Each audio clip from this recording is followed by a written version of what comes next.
안녕하세요. 새정치민주연합 국회의원 은수미입니다. 얼마 전 제가 법인세법 개정안을 대표 발의했습니다. 현행 법인세가 22%라는 것은 아시죠? 이 중 기업의 주식, 이자, 배당, 임대소득 등 불로소득에 대해서만 따로 떼어내서 국민과 똑같이 38% 가세하자는 일종의 분리가세 법안입니다. 왜 필요하냐고요? 기업의 부담 줄여주고 세금 감면해주면 투자와 고용을 늘릴 줄 알았더니 오히려 재벌은 고용을 늘리기는커녕 곳간만 채우고 있습니다. 이런 재벌 그대로 둬서는 청년 일자리도 중소자영업의 삶도 우리의 미래도 사라지는 탓입니다. 현재 재벌 대기업의 사내유보급, 곳간에 쌓아둔 돈만 710조, 무려 우리 국가 예산의 2배에 달하는 돈입니다. 하지만 가계부채는 1000조가 늘었고요. 청년 고용률은 마이너스 1.9%입니다. 중소영세 자영업자는 최저임금도 주지 못한다고 아우성입니다. 재벌이 식당과 커피숍만이 아니라 콩나물과 두부 가게까지 공략하는 탓입니다. 이렇게 줄어든 중소 자영업의 일자리가 셀 수가 없습니다. 재벌은 자기 기업의 일자리도 직접 줄입니다. 정리해고, 명예퇴직, 구조조정, 아웃소싱 이렇게 줄인 일자리만 무려 130만 개입니다. 재벌은 하청기업의 이윤까지 정해줍니다. 하청기업의 기술력이 아무리 좋아도 돈을 벌 수 없습니다. 재벌 대기업이 마진 2% 보장! 이러면 하청기업은 2% 이윤에 그냥 만족해야 합니다. 심지어 재벌은 투자도 줄였습니다. 지난 5년간 법인세법 감면으로 혜택받은 돈이 37조인데 재벌 대기업이 투자를 늘렸을까요? 아닙니다. 무려 14조 원이나 투자를 줄였습니다. 세금 감면까지 고려하면 총 51조나 투자를 줄인 셈입니다.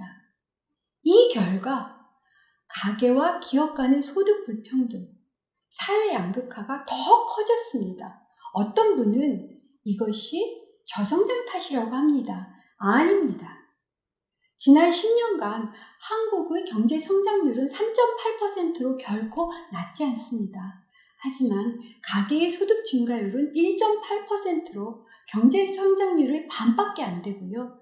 기업의 소득 증가율은 무려 16.8%로 경제 성장률의 4배에 달합니다.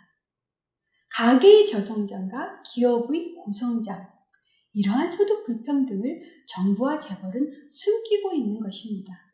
재벌 개혁을 통해서 가계의 저성장과 기업의 고성장, 이 균형을 맞춰야만 청년 일자리, 중소영세 자영업자의 삶이 가능합니다.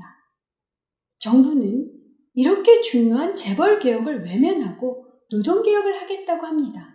정부의 노동개혁은 해고 자유화를 위한 가짜 개혁입니다. 재벌의 곳간을 더 채워주고 중산층을 없애겠다는 중산층 몰락 프로젝트의 다른 이름입니다. 생각해보세요. 연봉 6천에서 8천 정도 되는 50대 부모님의 임금을 깎겠다? 전체 소득이 줄어들고요. 소비와 내수마저 줄어듭니다. 그렇다고 청년 일자리가 늘어날까요? 전혀 그렇지 않습니다. 오히려 청년 일자리는 재벌 개혁을 통해서만 늘릴 수 있습니다. 하나하나 따져보겠습니다. 재벌 대기업 청년 고용 할당제 3%만 해도 늘어나는 일자리가 7만 개입니다. 재벌 대기업의 법인세 원상회복과 분리과세를 통해서 늘어나는 일자리가 무려 20만 개. 재벌 대기업 근로시간 단축하면 늘어나는 일자리 2만 개. 거기다가 사내유보금 710조를 이익공유의 형태로 사회한원 1%만 해도 늘어날 일자리가 23만 개입니다. 여러분, 재벌 개혁을 해서 일자리를 늘리시겠습니까? 노동개혁으로 중산층을 없애시겠습니까? 이제 우리가 선택해야 될 때입니다. 재벌 개혁을 통해 일자리를 늘리면 부모와 자식, 모든 국민이 있습니다. 청년은 실업에서 벗어나고요. 부모 세대는 임금 걱정이 없어집니다. 그래서 소비가 늘면 중소자영업자는 물건을 더 많이 팔게 될 거고, 그래서 내수가 늘면 심지어 재벌 대기업에게도 좋습니다. 청년하면 떠오르는 연관어 1위가 실업입니다. 사랑, 도전, 명예, 용기, 꿈, 미래. 청년이면 당연히 가져야 할 이런 단어가 사라졌습니다. 왜일까요? 재벌 대기업이 청년의 일자리와 꿈마저 빼앗아 갔기 때문입니다. 이제 가짜 노동개혁이 아니라 진짜 재벌개혁을 해야 할 때입니다. 제가 대표 발의한 법인세법 개정안은 진짜 재벌개혁, 국민을 위한 재벌개혁의 시작입니다. 함께 웃는 미래, 함께 사는 공동체를 위해 정치가 움직여야 합니다. 우리는 할 수 있습니다. 힘내십시오.